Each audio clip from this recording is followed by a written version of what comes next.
Today's lesson is using measurement on a coordinate grid. Now, we've done some measurements, but we have not done anything on that coordinate grid in a while, so we're going to review some things here.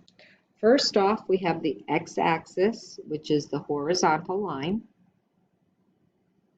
and it is the first number in your ordered pair, and we call it x. Then we have the y-axis, which is your vertical line, and it is the second number in your ordered pair.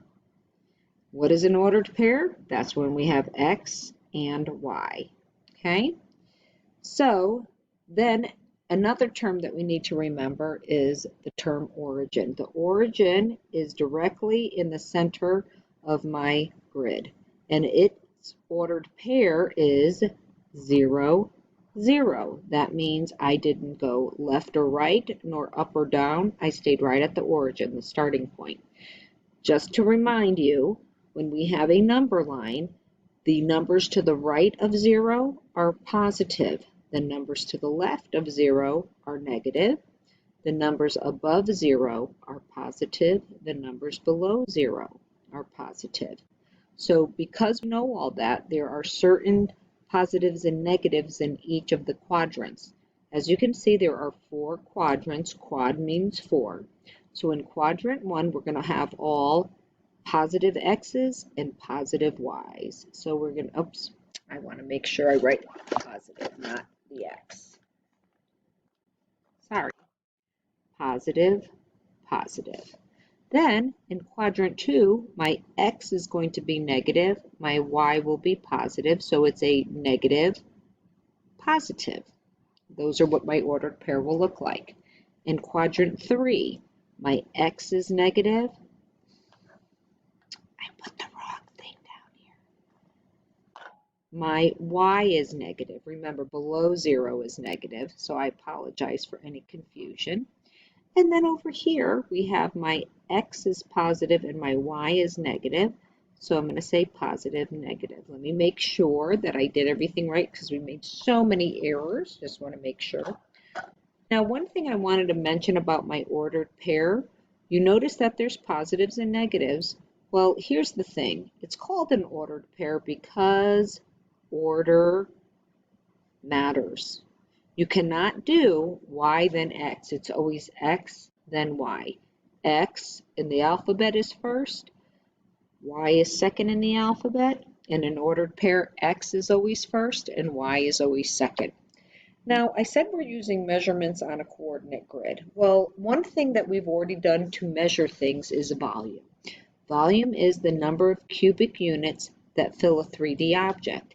If you notice, this is a flat surface. We will not be using volume on our grid. Can it be done? Sure, we can draw 3D objects, but for 6th grade, we're not going to use it. But I want you to be aware that there's different measurements that we've been doing. Remember, volume is length times width times height, or you could say volume is base times height. That capital B means it's length times width. Okay?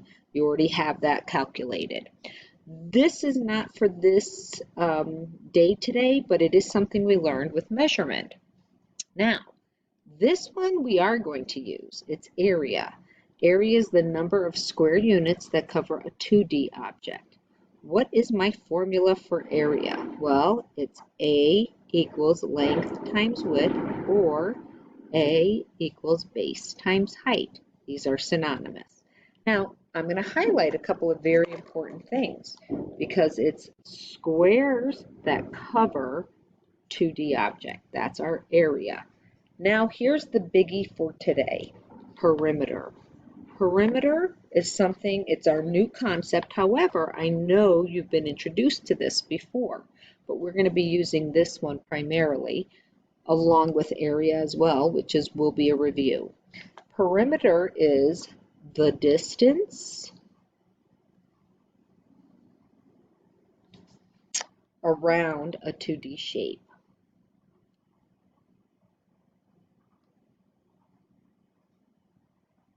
Yes, the distance around.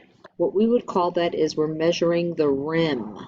So if I were to take my phone and I wanted to find out what the distance around, I would add this side, plus this side, plus this side, and I would be able to find what the rim or the perimeter is.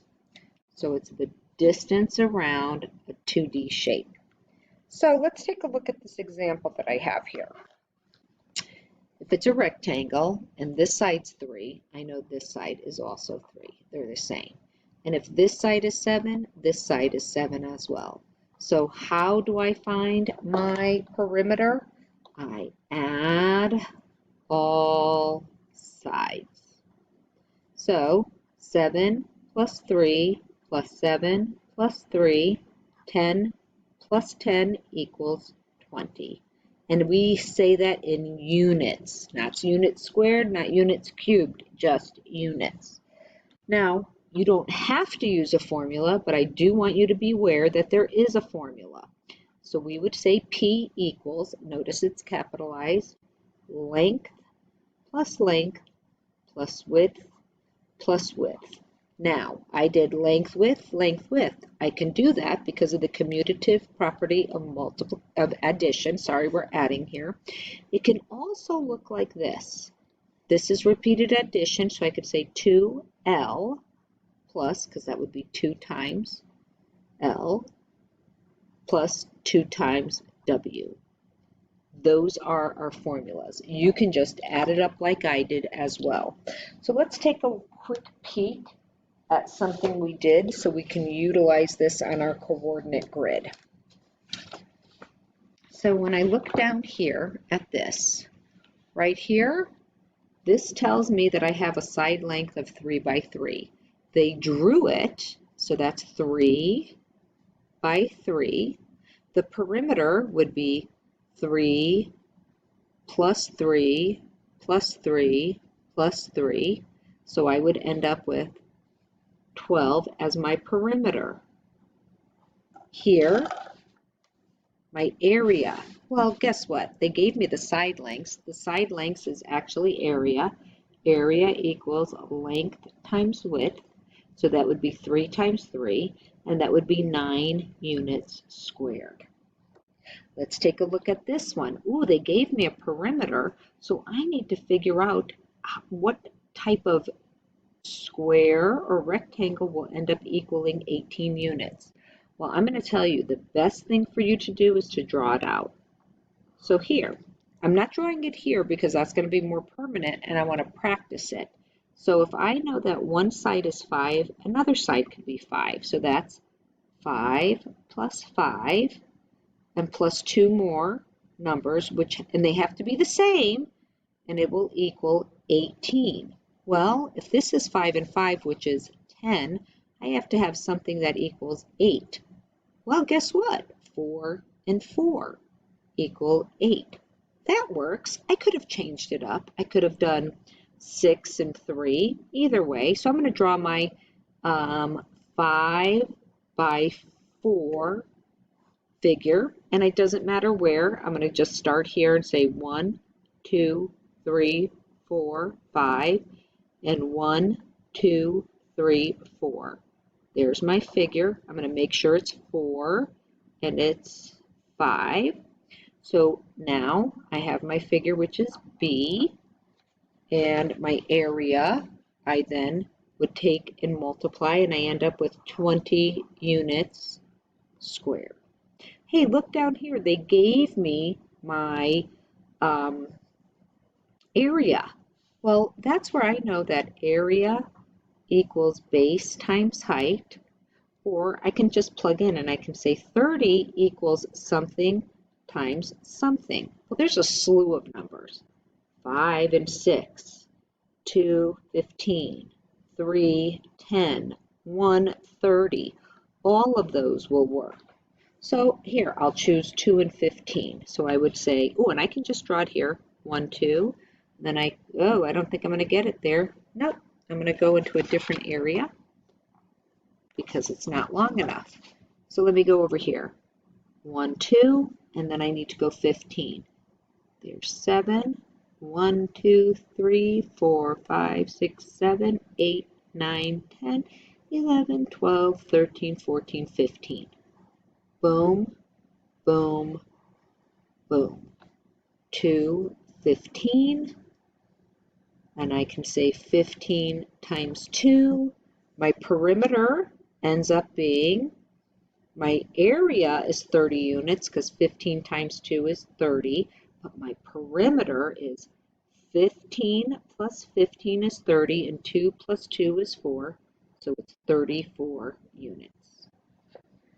And that, my friends, is how we find figures on a coordinate plane.